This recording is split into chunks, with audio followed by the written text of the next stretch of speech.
Class 9 এর আগের ক্লাসে আমরা আলোচনা করেছিলাম যে শ্বসন কাকে বলে এবং শ্বসন কত প্রকারের বা কী কী। তো আজকে আমরা যেটা নিয়ে আলোচনা করব সেটা হচ্ছে যে সবাত শ্বসন কিভাবে ঘটে থাকে বা কোষীয় শ্বসনের যে বিভিন্ন ঘটনাগুলো কি কি।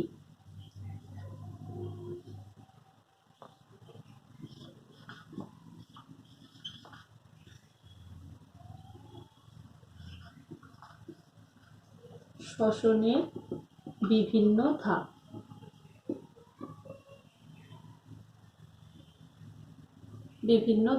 অলরেডি এর আগের দিন তোমাদেরকে একটা আইডিয়া দিয়েছিলাম। প্রথমে হচ্ছে গ্লাইকোলাইসিস।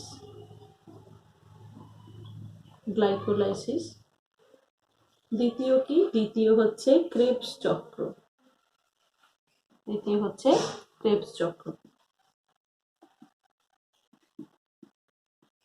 তৃতীয় হচ্ছে প্রান্তীয় শ্বসন।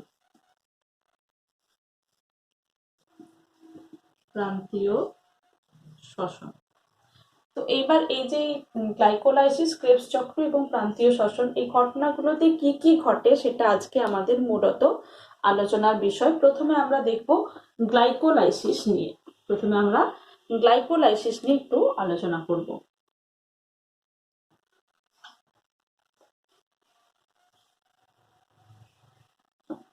আচ্ছা, গ্লাইকোলাইসিস কথাটার মধ্যেই কিন্তু অনেকটা মানে লুকিয়ে আছে। গ্লাইকো কথাটার মানে হচ্ছে, কথাটা এসছে হচ্ছে কার থেকে? কথাটা এসছে হচ্ছে গ্লুকোজ শব্দ থেকে।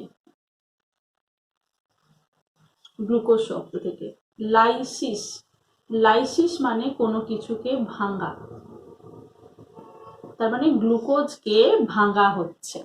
ঠিক আছে, গ্লুকোজকে ভেঙে কি তৈরি করছি আমরা? গ্লুকোজকে ভেঙে আমরা তৈরি করছি পাইরুভিক, আমরা নয়, কোষ তৈরি করে পাইরুভিক অ্যাসিড।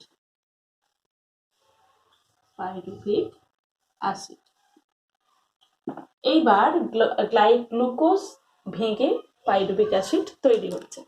এবার আমরা যেটা অলরেডি জানি সেটা হচ্ছে কি, এই কোষীয় শ্বসনের ক্ষেত্রে আমরা দেখেছি যে গ্লুকোজ অক্সিজেন বা অক্সিজেন জাতীয় কোনো যৌগ বা কোনো উৎসেচকের প্রভাবে ভেঙে কি হয়, ভেঙে বিভিন্ন উপজাত দ্রব্য তৈরি করে এবং শক্তির মুক্তি ঘটে। তো আমরা গ্লাইকোলাইসিসের ক্ষেত্রে আমরা কি দেখতে পাবো? এটা একটা ধাপ, প্রথম ধাপ। সেখানে এটা কোথায় ঘটে? প্রথমত এটা ঘটে হচ্ছে সাইটোপ্লাজমে।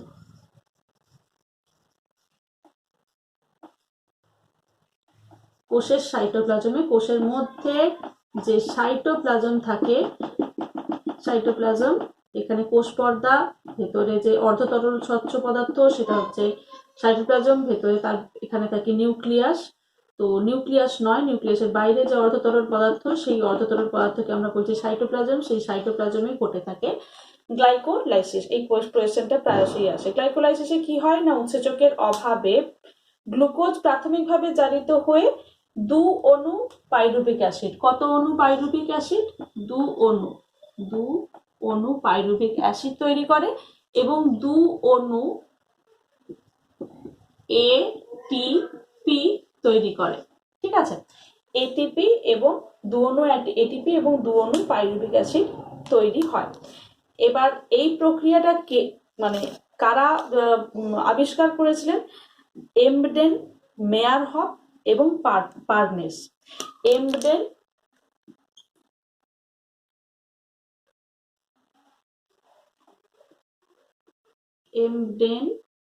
ঠিক আছে, মেয়ারহফ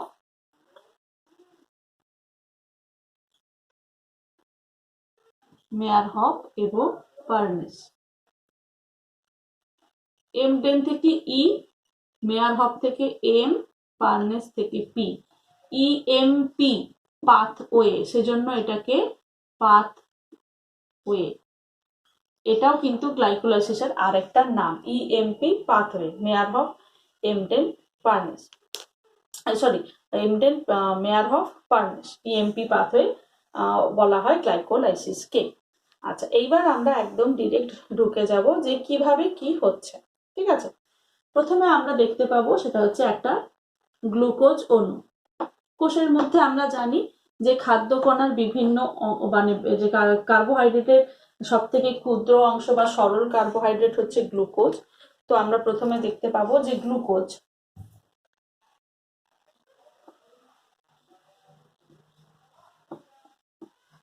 আচ্ছা তোমাদের বইতে কিন্তু আলাদা করে কোনো উৎসেচকের নাম দেওয়া নেই, ঠিক আছে? তো সেই জন্য আমি আর আলাদা করে উৎসেচকের নাম লিখছি না।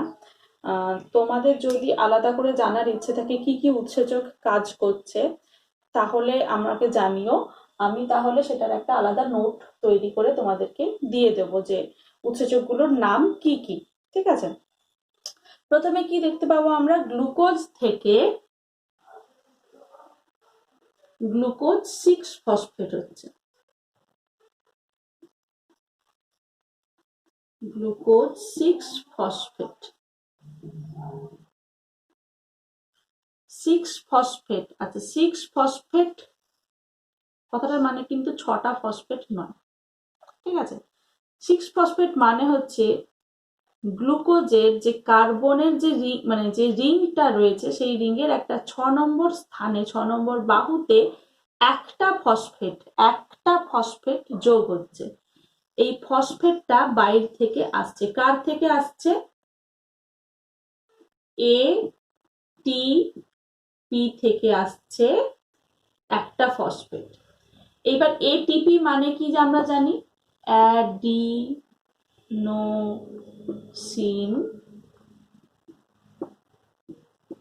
ট্রাইফসফেট, তাই তো? ট্রাইফসফেট মানে হচ্ছে 3টে ফসফেট রয়েছে, 3টে ফসফেটের থেকে একটা ফসফেট চলে গেল গ্লুকোজে আটকে গেল, তাহলে পড়ে থাকবে কথা, 3 থেকে 1 বাদ দিলে পড়ে থাকবে হচ্ছে 2, তাই তো? 3-এর বদলে হয়ে যাবে 2, 2কে আমরা কি বলি? ডাইফসফেট। তাহলে কি হবে? Adenosine diphosphate. Adenosine, A for adenosine, D for di, আর পি ফর ফসফেট। তাহলে গ্লুকোজ উৎসেচকের প্রভাবে এটিপির সাথে বিক্রিয়া করে এটিপির উপস্থিতিতে কি করছে? গ্লুকোজ 6-ফসফেট হচ্ছে, তার মানে একটা ফসফেট এটিপি থেকে বেরিয়ে গ্লুকোজে অ্যাটাচড হচ্ছে। এরপরে আমরা যেটা দেখতে পাবো সেটা হচ্ছে গ্লুকোজ 6-ফসফেট থেকে তৈরি হবে কি? গ্লুকোজ 6-ফসফেট তৈরি হবে, পরে তৈরি হবে ফ্রুক্টোজ 6-ফসফেট, ফ্রুক্টোজ 6-ফসফেট। আচ্ছা ফ্রুক্টোজ 6-ফসফেট, গ্লুকোজ এবং ফ্রুক্টোজ খুব তাড়াতাড়ি রিভার্সিবল, এটা সেই জন্য এটা একটা উভমুখী প্রক্রিয়া, অর্থাৎ গ্লুকোজ থেকে ফ্রুক্টোজ 6-ফসফেট তৈরি হয়, ফ্রুক্টোজ থেকে গ্লুকোজ 6-ফসফেট তৈরি হয়, দুটো সবসময় কনভার্সন হতে থাকে, এটাকে উভমুখী বিক্রিয়া বলা হয়, তৈরি হবে। এবার এই ফ্রুক্টোজ 6-ফসফেট কি করবে না, ফ্রুক্টোজ 6-ফসফেট আবার উৎসেচকের প্রভাবে এবং এটিপির উপস্থিতিতে কি হবে? এটিপির উপস্থিতিতে হবে ফ্রুক্টোজ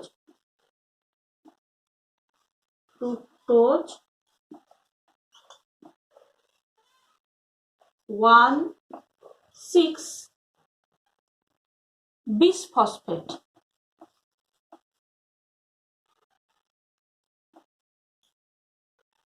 বিসফসফেট। আচ্ছা বিষ, ডাই যেরকম 2 ছিল, বিষ মানেও কিন্তু 2, ঠিক আছে?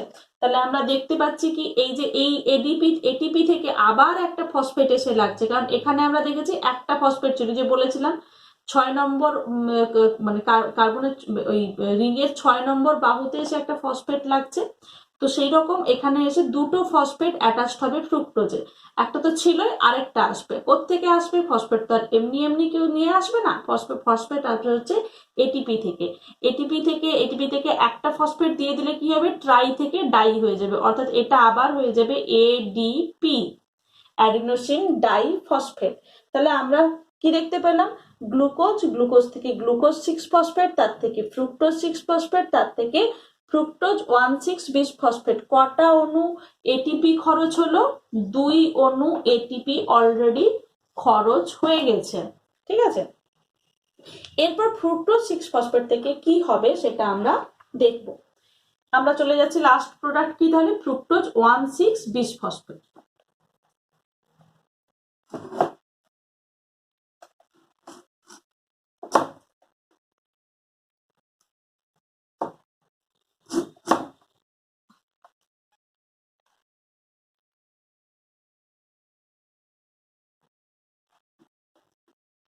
ফ্রুক্টোজ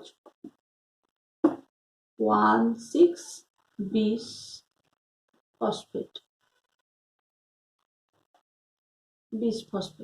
ফ্রুক্টোজ 1,6-বিশ ফসফেট থেকে কি কি তৈরি হয়? ফ্রুক্টোজ 1,6-বিশ ফসফেট থেকে তৈরি হবে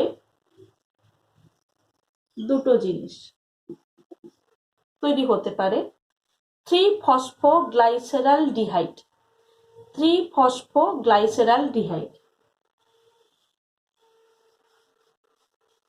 এটাও উৎসেচকের প্রভাবেই হবে। উৎসেচকটা নেই এখানে, তোমাদের বইতে দেয়নি, তো তোমরা যদি জানতে চাও আমি তোমাদেরকে জানিয়ে দেবো। বিভিন্ন উৎসেচক, আলাদা আলাদা উৎসেচক আছে বিভিন্ন বিক্রিয়া ঘটানোর জন্য। 3-ফসফোগ্লাইসেরালডিহাইড। আরেকটা তৈরি হবে কি? Dihydroxy acetone phosphate. Dihydroxy acetone phosphate. Dihydroxy acetone phosphate. এবং এরাও কিন্তু একটা উভমুখী বিক্রিয়ার মধ্যে থাকে, অর্থাৎ দুজনে পরিবর্তিত হতে পারে। এটা তৈরি হবে দু অণু।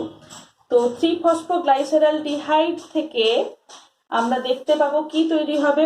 1,3-বিশ-ফসফোগ্লাইসেরিক অ্যাসিড। 1,3-বিশ-ফসফোগ্লাইসেরিক অ্যাসিড, ঠিক আছে। তো আমরা প্রথম পর্যায়ে দেখেছিলাম যে কি তৈরি হচ্ছে না, একটি গ্লুকোজ অণু। মানে তৃতীয় পর্যায়ে আমরা এক্ষেত্রে দেখতে পাবো কি? এক্ষেত্রে আমরা দেখতে পাবো তৃতীয় পর্যায়ে ফ্রুক্টোজ 1,6-বিশ ফসফেট ভেঙে এক অণু 3 কার্বন যুক্ত ফসফোগ্লিসারিডিহাইড ও এক অণু 20-হাইড্রক্সি অ্যাসিটোন ফসফেট তৈরি করে। এবার এই 3-ফসফোগ্লাইসেরালডিহাইড ভেঙে কি হয়? ফসফোগ্লিসারিক অ্যাসিডের মাধ্যমে পাইরুভিক অ্যাসিড উৎপন্ন করে। প্রথমে কি হয়? ফসফোগ্লাইসেরালডিহাইড উৎসেচকের প্রভাবে এবং এর সাথে কি রয়েছে? এর সাথে রয়েছে NAD+। সেটা কি হচ্ছে? সেটার একটা বিজারণ করছে, দিয়ে তৈরি হচ্ছে NADH+H+। তার প্রভাবে এখানে কি তৈরি হচ্ছে? 1,3-বিশ-ফসফোগ্লিসারিক অ্যাসিড। 1,3-বিশ-ফসফোগ্লিসারিক অ্যাসিড।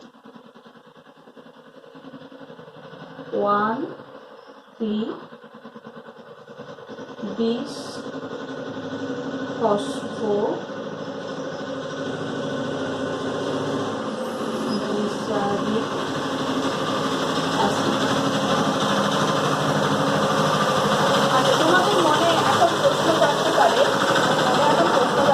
কি ফসফোগ্লাইসেরালডিহাইডে তো একটা ফসফেটই ছিল, কারণ এখানে 3 নম্বর স্থানে যুক্ত ছিল বলছিলাম যে ফসফোটা। আচ্ছা, কিন্তু আমরা এখানে জানি কি একটা দুটো ফসফেট রয়েছে। এবার এটাও তৈরি হয়েছে যেরকম সেরকম, তো এটাও তৈরি হয়েছে, এখানেও তো ফসফেট রয়েছে একটা। তাহলে কি হচ্ছে না, এই দুটো ইন্টারচেঞ্জেবল বলে এই দুটোর সাথে একসাথে বিক্রিয়া করে উৎসেচকের প্রভাবে কি হয়? দুটো ফসফেট, একটা ফসফেট এবং দুটো ফসফেট জুড়ে গিয়ে কি তৈরি হয়? 1,3-বিশ। বিশ মানে 2, বিশ মানে কি? 2, ডাই মানেও 2, বিশ মানেও 2, 20-ফসফোগ্লিসারিক অ্যাসিড তৈরি হলো। 20-ফসফোগ্লিসারিক অ্যাসিড কি তৈরি করে? 20-ফসফোগ্লিসারিক অ্যাসিড তৈরি করে 3-ফসফোগ্লিসারিক অ্যাসিড। 3-ফসফোগ্লিসারিক অ্যাসিড।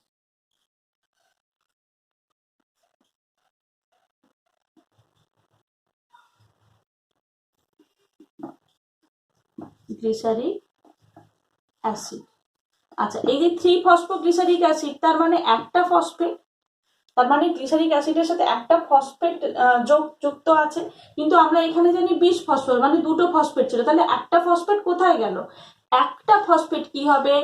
একটা এডিপি কে এটিপি তে পরিণত করবে, মানে এখানে ডাই ছিল, এটা ট্রাই হবে। তার মানে কত নম্বর? কটা এটিপি তৈরি হলো? 1 নম্বর এটিপি তৈরি কিন্তু হয়ে গেল।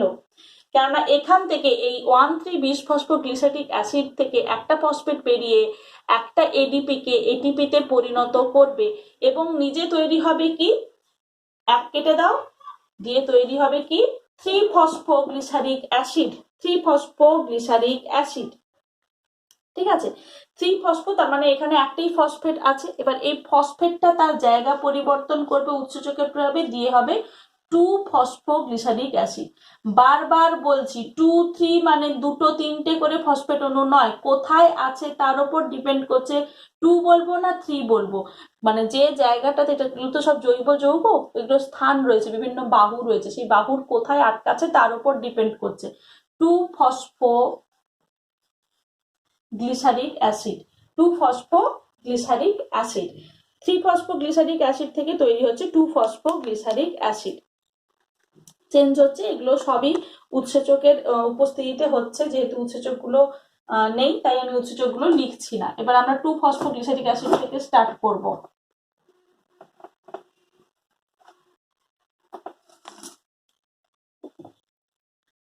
2-ফসফোগ্লিসারিক অ্যাসিড। 2-ফসফোগ্লিসারিক অ্যাসিড থেকে কি হচ্ছে, 2-ফসফোগ্লিসারিক থেকে অ্যাসিড থেকে এর একটা হাইড্রোলাইসিস করছে। হাইড্রোলাইসিস মানে কি, জল বেরিয়ে যাওয়া, তার মানে এখান থেকে জল বেরিয়ে যাচ্ছে, H2O বেরিয়ে যাচ্ছে এবং তৈরি করছে কি 2-ফসফোএনল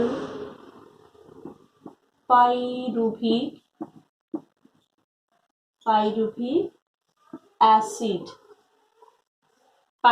অ্যাসিড। এইবার অলরেডি আমরা দেখতে পাচ্ছি তাহলে 2-ফসফোএনল পাইরুভিক অ্যাসিড, ঠিক আছে। এইবার তার মানে আমাদেরকে ফসফেটটা ছেটে বাদ দিতে হবে। ফসফেট আমরা বাদ দিয়ে কি তৈরি করলাম, এডিপি থেকে এটিপি তৈরি করে ফেললাম। এডিপি থেকে এটিপি তৈরি করে ফেললাম, দিয়ে কি পড়ে রইলো তাহলে, পাইরুভিক অ্যাসিড। ফসফেট বাদ দিয়ে দিয়েছি, বাদ দিয়ে আমরা এটিপি তৈরি করে ফেলেছি, পাইরুভিক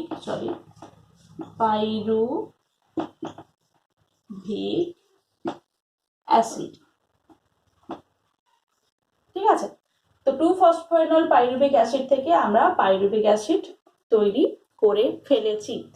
তার মানে আমরা এখানে দেখতে পেলাম এখানে একটা এটিপি তৈরি হয়েছে। এর আগে যখন আমরা দেখছিলাম 1,3-বিসফসফোগ্লিসারিক অ্যাসিড থেকে 3-ফসফোগ্লিসারিক অ্যাসিড উৎপন্ন হয়েছে, তখন একটা এটিপি তৈরি হয়েছে। অর্থাৎ 2 অণু এটিপি উৎপন্ন হয়েছে আর 2 অণু এটিপি খরচ হয়েছে। তার মানে নিটফল মোটামুটি এটিপি গ্লাইকোলাইসিস থেকে আমরা সেই অর্থে আলাদা করে পাচ্ছি না, ঠিক আছে। এইবার তাহলে আমরা শেষ অবধি কি প্রোডাক্ট পাচ্ছি, পাইরুভিক অ্যাসিড। এই পাইরুভিক অ্যাসিডই পরবর্তীকালে কিন্তু ক্রেবস সাইকেলে ঢুকে যাবে। আজকে তোমাদের এই অবধি থাকলো, মানে গ্লাইকোলাইসিস অবধি থাকলো। পরের ক্লাসে আমি ক্রেবস সাইকেলটা আর প্রান্তীয় শ্বসনটা দেখব, ঠিক আছে। কারোর অসুবিধা থাকলে আমাকে জানাবে।